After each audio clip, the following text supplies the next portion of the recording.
up in news. Before we start this video, we gotta talk about what's just breaking right now. Matt Zenitz is reporting Pound Eagles standout linebacker Nakobe Dean is expected to make his season debut tomorrow versus the Giants. Sources tell at CBS Sports. He has been working back from a knee injury from the last year. Workload expected to be limited at first, but set to progressively increase throughout the year. How do I think this will affect Jahad Campbell and the Eagles, how they use him? At first, I don't think it'll be much. He'll be limited on a snap count, but as his workload increases, I do think it'll be interesting to see if the Eagles move Jahad Campbell to the edge at times. I don't think he'll be there full time, but he will get maybe some reps here and there in the course of the game to get both those guys on the field. With that said, now let's get to this video. Before I get on with the stupidity that is this video, I just wanted to say that I'm really proud of the New York Giants' effort today. They played a really good game. They fought hard.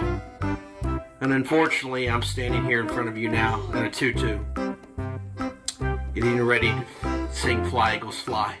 Eagles versus Giants. One team soaring, headed to another division crown and NFC Championship game. The other, he's 1-4, and as always, he still stinks.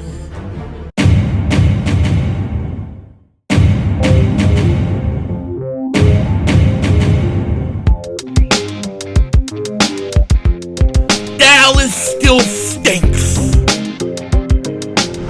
You might the way kick Dingbat here. So the Eagles take on the Giants this Thursday, and thank goodness we're waiting till Thursday and not Sunday, because I want to get the feeling of that Broncos loss out of my mouth. And what a better way to kick off this week than Thursday night playing the New York stinking Giants, because that's what they are. Now, this should be a blowout.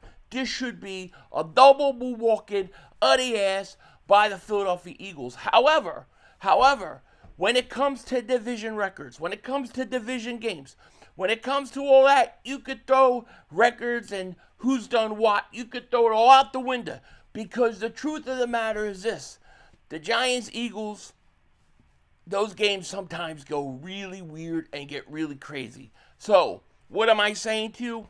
I'm saying that maybe if hell freezes over this weekend, just maybe, the Giants have a chance. Otherwise, this should be the Eagles. Now, I'm not worried about the Giants or what the Giants have or anything like that. What I'm worried about is what's going on with the Eagles itself. Can the sit down with Barkley, Hurts, and A.J. Brown get them back on track together? Get everybody on the same page? Can this offense go out there and play 60 minutes of football? Can they go out there and can they have a balanced attack? Can we get Saquon Barkley going? These are all the things that we have to answer going into this week. Also, no, and we'll talk about it in a second, most likely you're not going to have Landon Dickerson playing. So can this offensive line get it going? Because let's face it, both the offensive line and the defensive line have struggled at times this year, and that wasn't the case a year ago. So the Eagles, they've got to get back on track. I view this game as a must-win situation. The Eagles cannot afford to mess this up. Now, what I want to do real quick is I want to take a look at the latest injury report we had. This is the last one. There should be one more to come out at some point. The Eagles have Grant Calcaterra, oblique. He did not practice on Tuesday, which I believe was a walkthrough. Landon Dickerson, ankle, did not practice. Barkley, knee. Jahad Campbell, bicep. And Byron Young, tricep, all limited practice.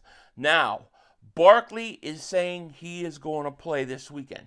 He is going to play, so expect to see him out there. And I think this is going to be a Barkley game. We'll talk about that in a second. Nakobe Dean, full practice. He is still in the practice window. Will the Eagles call him up? We talked about this yesterday. There is a chance that the Eagles could go ahead and call him up this Thursday. And it will be really extremely interesting to see. Do they just give him limited reps and keep Jihad Campbell where he is? Or do they try to get them both on the field and have Campbell rush as an edge rusher? I expect at some point they'll try to rush Jihad Campbell as an edge rusher at times. But I don't think they'll overdo it, and I don't think they'll overcomplicate it for him, because the last thing the Eagles want to do is they want to be in a situation where they're making a rookie learn too many different things at once. However, keep an eye on Nakobe Dean. Nakobe will give us a great boost in the run, against the run. I think he was a tone setter for us last year, and I think that will be very interesting to see how that goes. Now, as far as this game goes, this is about the time where the Eagles need to start coming together. Seems like they've got to start finding their rhythm on offense. They've got to find their identity on offense, and the defense has got to get somebody to rush the passer. Now, here's what I'll say. The Eagles are 7-point favorites. They should cover that. But if you're looking for a go play, there's something way better, way easier than that. Check this out. Now would be a great time to talk about our new sponsor, ProfitX. ProfitX is the ultimate sports prediction market. Join thrilling sweepstakes to make peer-to-peer plays with fellow fans. Set your own odds for bigger payouts. All legal in 40 states. Outsmart your friends. Elevate your game with ProfitX. All you got to do is use promo code Philly500 at the sign up to get up to $200 in ProfitX cash. That's $200 in ProfitX cash. All you have to do is use promo code Philly500.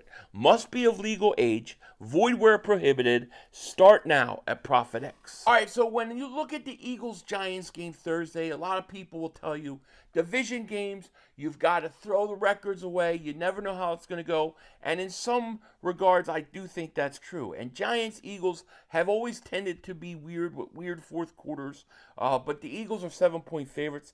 I still like that, although I think there's an easier play, a safer play if you want. And that's simply the over. The over is 40.5 right now. I take that easy. I think that's an easy play for somebody to win. And if you like that and you want to check it out, go to ProfitX. You can get $200 in ProfitX cash. Just use promo code Philly500. That's promo code Philly500. Get $200 in ProfitX cash. You will not be disappointed. Check it out now. All right, so shout out to ProfitX for sponsoring today's video. We appreciate that so very much. Now, when you look at this game and you look at the Eagles' offense versus the New York Giants' defense, here's what I'll say. The Giants' strength on their team is their defensive line. They have a very, very, very good pass rush. No question about it. Okay, they have a very good pass rush. Brian Burns has looked fantastic so far this year. He really has. Of course, they have Dexter Lawrence, Kayvon Thibodeaux. Will he be on a trade block? We will see. That's going to be interesting down the road. Of course, Abdul Carter. They got players that can get to the quarterback. However, I think you could run on them. I think you could run around the edges on them. And I think the Eagles have a real good chance to get Saquon Barkley going this weekend. What I'm interested to see of the Eagles is balance. Look, I love that they passed more last game, but I didn't want to do it at the expense of 6 carries for Saquon Barkley. Barkley should always have at least around 20 carries, in my opinion. Always around there. So you got to get Barkley going earlier. Also, I want to see passes continue. I want to see first down passes. Pass on first down, run on second. But you've got to mix it up. And I want to see, it would be great to get A.J. Brown and Hurts going together. I'm hoping in a dream situation that the offense can come out and explode on them. Okay, I think they're like a volcano ready to explode. Pause. No diddy. All right.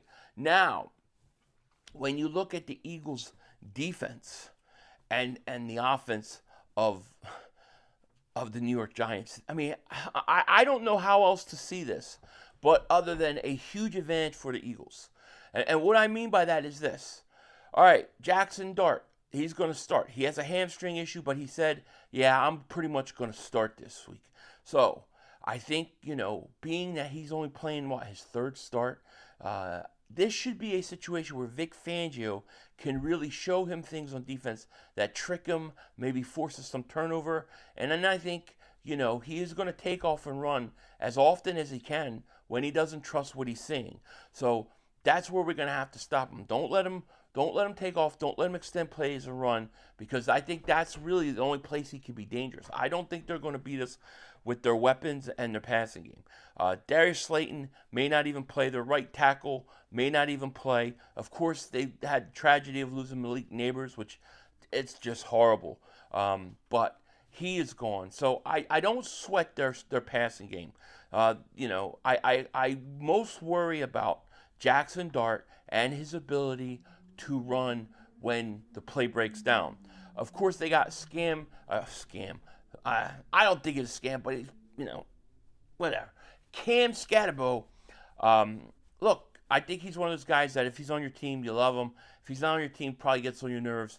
He's that kind of guy, and that's okay. The Eagles are going to have to stop him, stop the run, and this should be a good opportunity to really have a good game against the run and the pass. When you look at these two rosters on paper, it should be a blowout. It should be a blowout. However, we know that's not how it always goes, especially in divisional games, in rivalry games. But I think the Eagles, with everything that happened, coming off that loss, I think they're going to come in, and I think they're going to take it to the Giants. Now, they're going to be wearing their white jerseys with their black pants. I do like that combination, so that should be pretty good. And, I expect the Eagles to win this game, and I honestly expect them to win it big. I got the Eagles 31-13. I think that's what it's going to be. It may be close in the first quarter, first half, but this has got to be the game where the Eagles get this going. I really think over the next 3 weeks, they've got to find their identity. They've got to get it going, and there's just no more excuses. There's no more excuses for this team to not get this thing turned around. I think they will, and I think it starts now, and I think we're going to look back on this past week, and we're going to say that meeting with A.J. Brown, Hurts, and Barkley, that was huge for us, and that was the key to kind of get on the right page. So we'll see how it goes, but I got the Eagles winning big. Thursday Night Football, of course, I'll be streaming. We'll have a Philly Shakedown preview later tonight, and I hope to see you all there. With that said, take care. Talk to you later. Of course, don't be a dingbat. Remember, it's how we vision. We're all just living in it.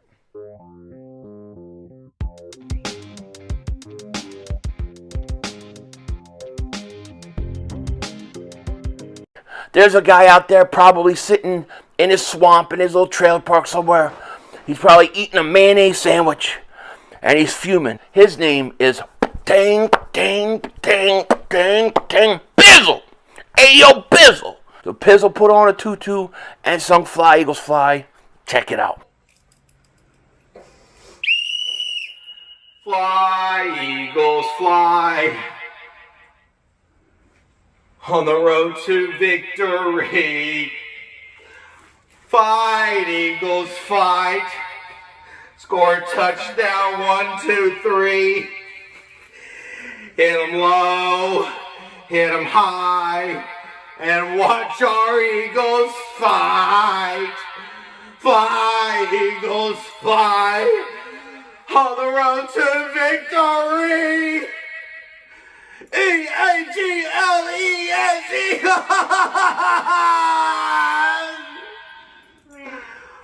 That's all, folks.